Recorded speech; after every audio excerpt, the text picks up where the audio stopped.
ನಮಸ್ಕಾರ ವೀಕ್ಷಕರೇ, JBM ನ್ಯೂಸ್ಗೆ ಸ್ವಾಗತ. ನಾನು ಅನ್ನಪೂರ್ಣ. ನಮಸ್ಕಾರ ವೀಕ್ಷಕರೇ, ನಾನು ವೀರೇಶ್ ಬೆಳಗೇರ್.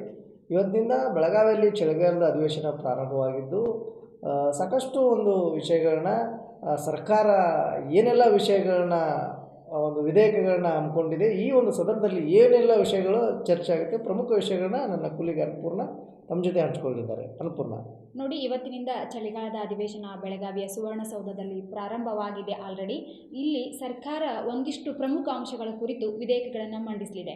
ಪ್ರಮುಖವಾದಂತಹ ವಿಧೇಯಕಗಳು: ಮೊದಲನೇದು ಕರ್ನಾಟಕ ದ್ವೇಷ ಭಾಷಣ ಮತ್ತು ದ್ವೇಷ ಅಪರಾಧ ಪ್ರತಿಬಂಧಕ ವಿಧೇಯಕ ಮಂಡಳಿ 2025, ಬಯಲು ಸೀಮೆ ಪ್ರದೇಶಾಭಿವೃದ್ಧಿ ಮಂಡಳಿ ತಿದ್ದುಪಡಿ, ಮಲೆನಾಡು ಪ್ರದೇಶಾಭಿವೃದ್ಧಿ ಮಂಡಳಿ ತಿದ್ದುಪಡಿ, ಕರ್ನಾಟಕ ಹಿಂದೂ ಧಾರ್ಮಿಕ ಸಂಸ್ಥೆಗಳು ಮತ್ತು ಧರ್ಮದಾಯ ದತ್ತಿಗಳ ತಿದ್ದುಪಡಿ, ಶ್ರೀ ಘಾಟಿ ಸುಬ್ರಹ್ಮಣ್ಯ ಕ್ಷೇತ್ರ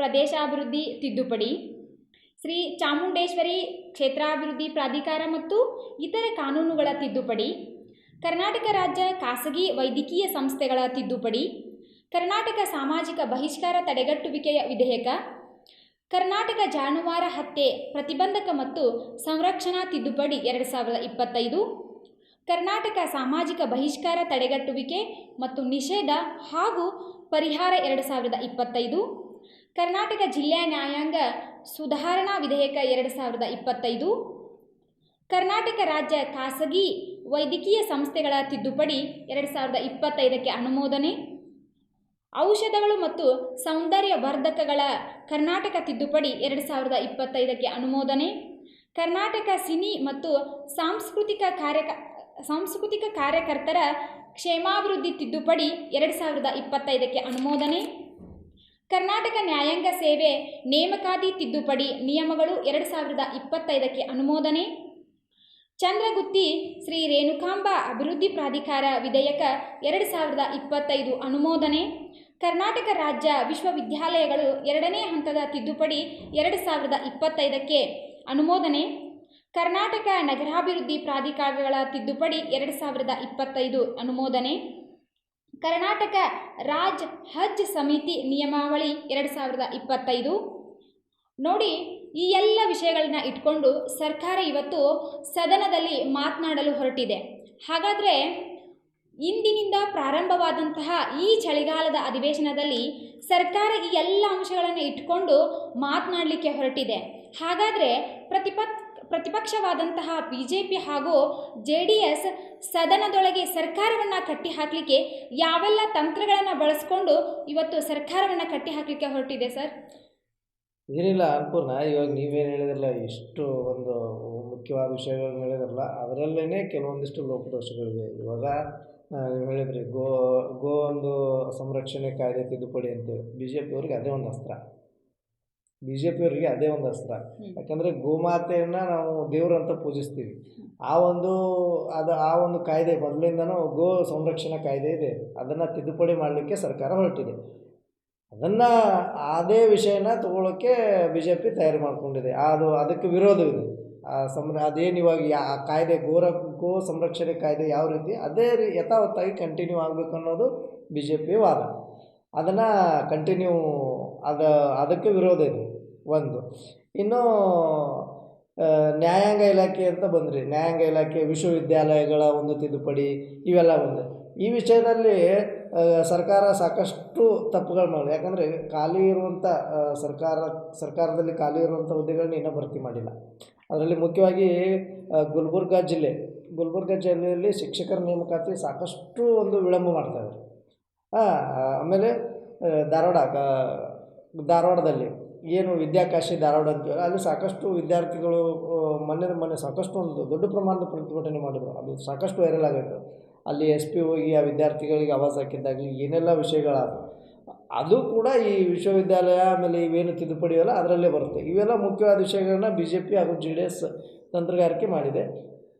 ಇದರ ಜೊತೆಯಲ್ಲಿ ಮುಖ್ಯವಾಗಿ BJP ಇನ್ನೂ 2 ವಿಷಯಗಳನ್ನ ತಗೊಂಡಿದೆ. ಏನಪ್ಪ ಅಂತಂದರೆ, ಒಂದು, ಪಂಚಮಸಾಲಿ ಸಮಾಜಕ್ಕೆ 2A ಮೀಸಲಾತಿ ಇದನ್ನು ಇದು ಕೂಡ ಸದನದಲ್ಲಿ ಚರ್ಚೆಗೆ ಬರಲಿದೆ. ಬಿ ಜೆ ಪಿಯವರು ಈ ಒಂದು ಪಂಚಮಸಾಲಿ, ಯಾಕಂದರೆ ಲಾಸ್ಟು ಏನು ಕಳೆದ ಸರ್ಕಾರ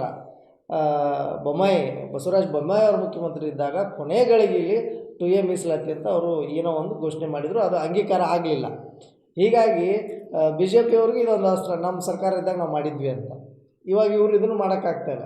ಅದು ಏನು ಕಾನೂನು ಗೊಂದಲ, ಅದಕ್ಕೆ ಕಾನೂನು ಸಚಿವರಿದ್ದಾರೆ, ಅದು ಏನು ತಿದ್ದುಪಡಿ ಮಾಡಬೇಕು, ಅದು ಅವರಿಗೆ ಮೀಸಲಾತಿ ಕೊಡಬೇಕಾ ಕೊಡಬಾರ್ದು ಅನ್ನೋದು ಅದು ನ್ಯಾಯಾಂಗ ಇಲಾಖೆ ಆಗಿರ್ಬೋದು, ಕಾನೂನು ತಜ್ಞರ ಜೊತೆ ಕೂತು ಅದನ್ನು ಡಿಸ್ಕಷನ್ ಮಾಡ್ತಾರೆ. ಆದರೆ ಬಿ ಜೆ ಪಿ ಹಾಗೂ JDSಗೆ ಪ್ರಮುಖ ಅಸ್ತ್ರನೇ ಒಂದು ಪಂಚಮಸಾಲಿ ಸಮಾಜಕ್ಕೆ 2A ಮೀಸಲಾತಿ ಕೊಡೋದು.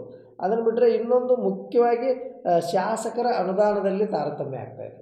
ಬಿ ಜೆ ಪಿಯವರು ಶಾಸಕರ ಅನುದಾನದಲ್ಲಿ ಏನು ಕ್ಷೇತ್ರವಾರು ಶಾಸಕರಿಗೆ ಅನುದಾನ ಇರುತ್ತೋ ಆ ಅನುದಾನ ತಾರತಮ್ಯ, ಸರ್ಕಾರ ಶಾಸಕರಿಗೆ ಕ್ಷೇತ್ರದ ಅನುದಾನ ಕೊಡುವಲ್ಲಿ ತಾರತಮ್ಯ ಮಾಡ್ತಾಯಿದೆ. ಆ ಒಂದು ವಿಷಯಗಳ ಬಗ್ಗೆ ಪ್ರಮುಖವಾಗಿ ಚರ್ಚೆ ಆಗಲಿದೆ.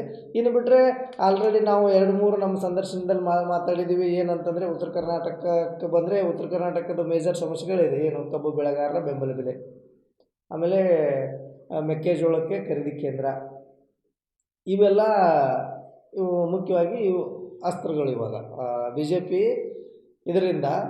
ಹಾಗೂ JDS ಪ್ರತಿಪಕ್ಷಗಳಿಂದ ಈ ಒಂದು ಮುಜುಗರನ ಅನುಭವಿಸಲೇಬೇಕು ರಾಜ್ಯ ಸರ್ಕಾರ ಈ ಒಂದು ವಿಷಯಗಳ ಬಗ್ಗೆ ಇಷ್ಟು ಒಂದು ದೊಡ್ಡ ಪಟ್ಟಿಯನ್ನೇ ಹಾಕ್ಕೊಂಡಿದೆ ಇಂಥ ಎಲ್ಲ ವಿಧೇಯಕಗಳ ಮಂಡನೆಗೆ. ಆದರೆ ಆ ಒಂದು ಅವರ ಪಟ್ಟಿಯಲ್ಲಿ ಉತ್ತರ ಕರ್ನಾಟಕದ ಜ್ವಲಂತ ಸಮಸ್ಯೆಗಳ ಬಗ್ಗೆನೇ ಅವರು ಚರ್ಚೆಗೆ ಹಾಕೋಲ್ಲ. ಇದು ಒಂದು ವಿಪರ್ಯಾಸನೆ ಅಂತ ಹೇಳ್ಬೋದು. ಯಾಕಂದರೆ ಚಾಮುಂಡಿ ಕ್ಷೇತ್ರದ್ದು ತೊಗೊಂಡ್ರು ಪ್ರಾಧಿಕಾರ, ಘಾಟಿ ಸುಬ್ರಹ್ಮಣ್ಯದ್ದು ತೊಗೊಂಡ್ರು, ಆಮೇಲೆ ಚಂದ್ರಗುತ್ತಿ ರೇಣುಕಾ ಇದ್ರದ್ದು ತೊಗೊಂಡ್ರು.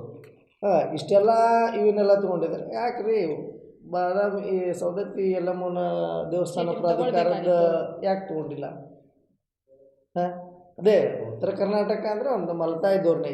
ಅವರು ಏನು ವಿಧೇಯಕ ಮಂಡನೆ, ಯಾವೆಲ್ಲ ವಿಧೇಯಕಗಳಿಗೆ ಮಂಡನೆ ತಗೋಬೇಕು, ಯಾವೆಲ್ಲ ವಿಷಯಗಳನ್ನ ಚರ್ಚೆ ಅದರಲ್ಲಿ ಮುಖ್ಯವಾಗಿ ಉತ್ತರ ಕರ್ನಾಟಕದ ಸಮಸ್ಯೆಗಳ ಬಗ್ಗೆನೇ ಅವರು ಒಂದು ರೂಪುರೇಷೆನ ಹಾಕ್ಕೊಂಡಿಲ್ಲ. ಇವು ಪ್ರತಿಪಕ್ಷ ಬಿ ಜೆ ಪಿ ಹಾಗೂ JDSಗೆ ಇವೇ ಒಂದು ಅಸ್ತ್ರ. ಇದನ್ನು ಬಿಟ್ಟರೆ ಸುವರ್ಣಸೌಧ ಹೊರಗಡೆ ಸಾಕಷ್ಟು ಟೆಂಟ್ಗಳನ್ನ ಆಲ್ರೆಡಿ ನಿರ್ಮಿಸಿದ್ದಾರೆ. ಆ ಟೆಂಟ್ಗಳಲ್ಲಿ ರೈತ ಸಂಘಟನೆಗಳಾಗಿರ್ಬೋದು, ಕನ್ನಡಪರ ಸಂಘಟನೆಗಳಾಗಿರ್ಬೋದು, ಈ ಒಂದು ABVP ವಿದ್ಯಾರ್ಥಿ ಪರಿಷತ್ನವ್ರು ಇರ್ಬೋದು. ಯಾಕಂದರೆ ಧಾರವಾಡದಲ್ಲಿ ಆಗಿರುವಂಥ ಘಟನೆಯನ್ನು ಮತ್ತೆ ಸುವರ್ಣಸೌಧ ಮುಂದ್ಗಡೆ ಇದಾಗಿರ್ಬೋದು.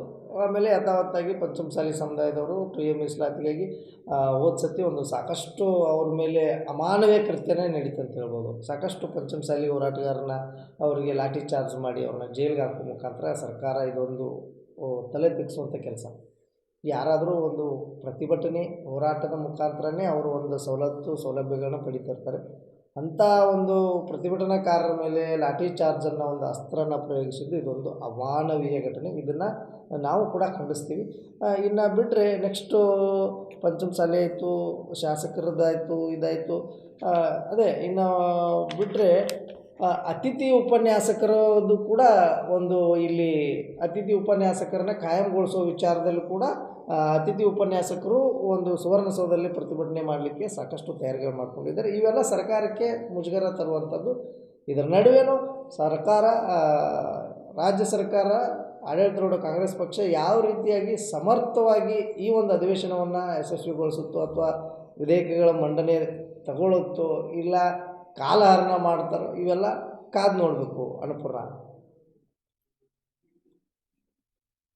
ಹಾಗಿದ್ರೆ ಈಗ ಬೆಳಗಾವಿಯಲ್ಲಿ ನಡೆಯುತ್ತಿರುವಂಥ ಅಧಿವೇಶನದಲ್ಲಿ ಸರ್ಕಾರ ಮಂಡಿಸಿರುವಂತಹ ವಿಧೇಯಕಗಳನ್ನು ಕೂಡ ನಿಮ್ಮ ಮುಂದಿಟ್ಟಿದ್ದೀವಿ.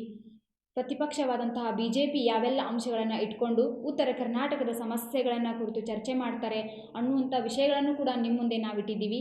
ಸರ್ಕಾರಿ ಎಲ್ಲ ವಿಷಯಗಳನ್ನು ಪರಿಗಣನೆಗೆ ತೆಗೆದುಕೊಂಡು ಸದನದಲ್ಲಿ ಯಾವೆಲ್ಲ ಚರ್ಚೆಗಳು ಆಗ್ತವೆ ಎಂಬುದನ್ನು ಮುಂದೆ ಕಾದು ನೋಡೋಣ. ವೀಕ್ಷಕರೇ, ನಾವು ಈ ಒಂದು ಚಳಿಗಾಲದ ಅಧಿವೇಶನದ ಬಗ್ಗೆ ಸಾಕಷ್ಟು ತಮಗೆ ಸಂದರ್ಶನ ಮೂಲಕ ಅಪ್ಡೇಟ್ ಕೊಡ್ತಾ ಇದ್ದೀವಿ. ಹಾಗೆ ಇನ್ನೂ 10 ದಿನಗಳ ಕಾಲ ಏನು ಅಧಿವೇಶನ ನಡೆಯುತ್ತೆ ಅದರದ ಒಂದು ಪಿನ್ ಟು ಪಿನ್ ಅಪ್ಡೇಟ್ನ ನಾವು ಕೊಡ್ತಾ ಹೋಗ್ತಾ ಇರ್ತೀವಿ. ನಿರಂತರ ಸುದ್ದಿಗಾಗಿ ನೋಡ್ತಾ ಇರಿ JBM ನ್ಯೂಸ್ ರಾಮದುರ್ಗ. ನಮಸ್ಕಾರ.